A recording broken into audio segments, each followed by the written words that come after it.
Good evening, my Real News Midday TV family. Welcome back to the channel for another news update.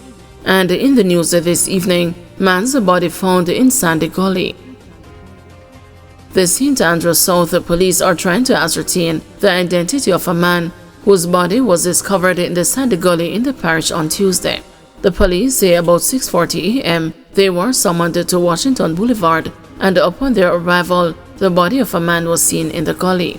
The police say the body had lacerations and a surgical wound to the left side of the chest. The scene was processed and the body removed for post-mortem examination.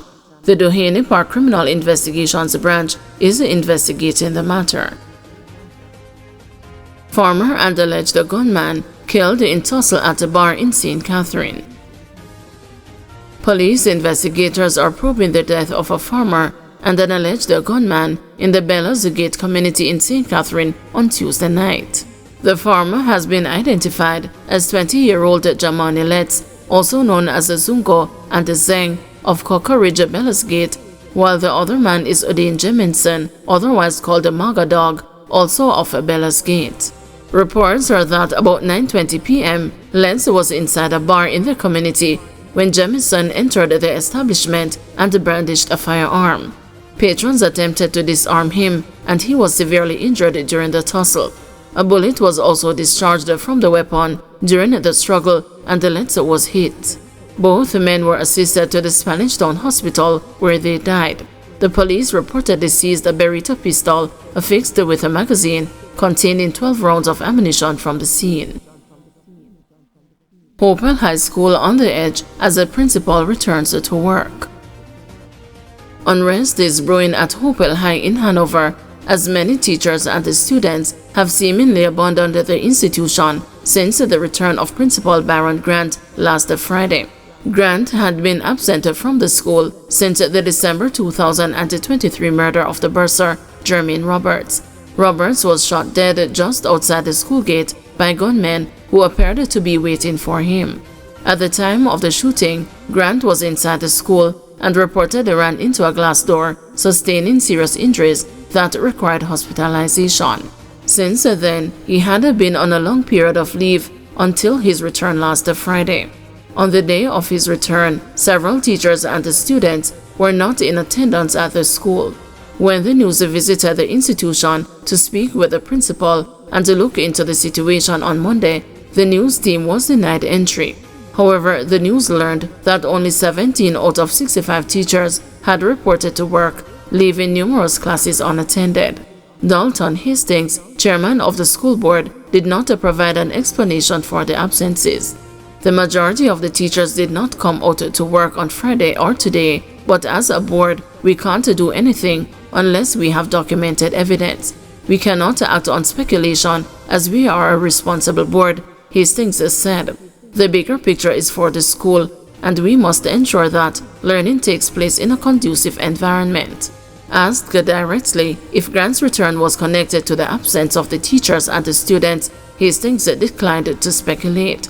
I would not want to go down that route, as I do not want to speculate that it has anything to do with his return.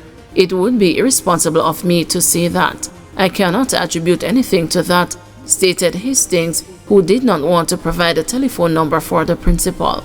However, several parents gathered outside the school entrance blamed the unrest on Grant's return. They argued that both the school board and the Ministry of Education were aware of brewing tensions, but failed to address them.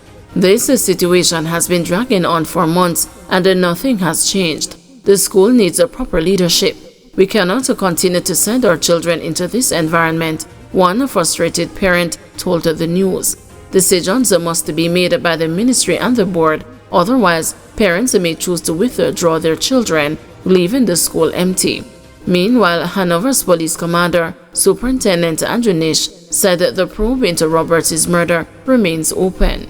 The investigation is still ongoing, but I cannot provide further details, he said. 24 road users killed in 21 fatal crashes during August, says ITA. The Island Traffic Authority is reporting that 24 people were killed in 21 fatal crashes during the month of August. This represents an 8% decrease in fatalities and a 19% drop in fatal crashes when compared with August 2023. According to the ITA, pedestrians accounted for 8% of the road users killed. During August 2024, private motor vehicle drivers also accounted for 8%. Of note is that there was no private motor vehicle passenger fatality during the month. Worryingly, motorcyclists accounted for 63% of the road users killed during August. No pillion rider died. The ITA said males accounted for 83% of the road fatalities, while females accounted for 17%. The parishes of Trelawney and St. Andrew each accounted for 21% of the road deaths, while Hanover and Westmoreland each accounted for 13%. Woman kicks constable in crotch. A Central Kingston resident defended her decision to kick a police constable in the crotch, arguing that he was the smallest among 5 officers she encountered. Donetta Shand, charged with assault occasioning actual bodily harm, asserted that she was outnumbered by the officers who physically attacked her and hurled insults. "I beat him up, Your Honor. That's why I'm not come court today," the defendant said as the judge took note of the absence of the injured cop. "You think he's embarrassed?" Senior Parish Judge Sanjay Burrell probed, eliciting laughter in the courtroom at the Kingston and the St. Andrew Parish Court. "Yeah, him embarrassed. I me did win the fight. Him was the maga one out of all of the police them. 5 of them palm me one, Your Honor," Shand added. Prosecutors shared that the police were conducting operations within a community with the aim to apprehend wanted men. Shand, upon seeing the police, started behaving in a loud and boisterous manner, uttering, "I am wanna look for? Him look like wanted man to uno?" The court heard further that following Shand's insults, the police left that section of the community and went to another area where Shand followed them. A tussle ensued between the defendant and the police. During the tussle, Shand kicked the police officer on his penis, the prosecutor outlined. "If I did allow me and him, I would have beat him up more. Me not ask Christ," Shand allegedly said when arrested and cautioned. When quizzed by the judge if she made such comment, Shand answered in the affirmative.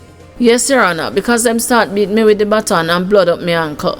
Them now go come court, Your Honor, because me tell them send me I go the human rights place. Them beat me up bad," she told the judge. "I him first started. Me did have to defend myself cause him a tell me how my parts big and all sorts of things," Shand said further.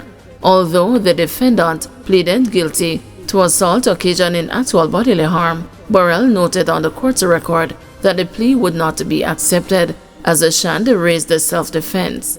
"I believe you should go in front of a judge and tell them what exactly happened," the presiding judge said. The matter was adjourned until November 27 for the complainant to attend and for the medical certificate to be added to the file. CRC to review method of appointment for Jamaica's president.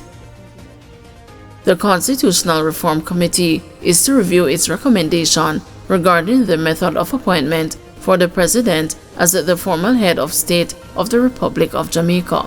The CRC had proposed the nomination of a candidate for president by the Prime Minister after consultation with the leader of the opposition, with a view to arriving at a consensus before being confirmed by Parliament with a 2/3 majority vote. But the co-chair of the committee, Marlene Malahoo Fort, said it has taken note of the numerous comments and criticisms, including from 2 former prime ministers. Speaking in the House of Representatives on Tuesday, Mrs. Malahoo Fort said at the last meeting of the committee on September 18, presentations were also made by Jamaicans for Justice and the Jamaica Coalition for a Healthy Society. She said the CRC will revise its recommendation based on the feedback. At the last meeting of the CRC on Wednesday, the 18th, that was last Wednesday, we received presentations from Jamaican for Justice and the Jamaica Coalition for a Healthy Society. They too have added their voice to the feedback. The committee is carefully reconsidering the matter. Dr. Lloyd Barnett has been tasked by the committee to formulate a revised recommendation for consideration and submission. We are also revising an aspect of the recommendation about the method to remove the president from office in direct response to comments from the leader of the opposition, Mr. Mark Golding. Thank you everyone for watching. See you tomorrow morning at 6 a.m. for another news update.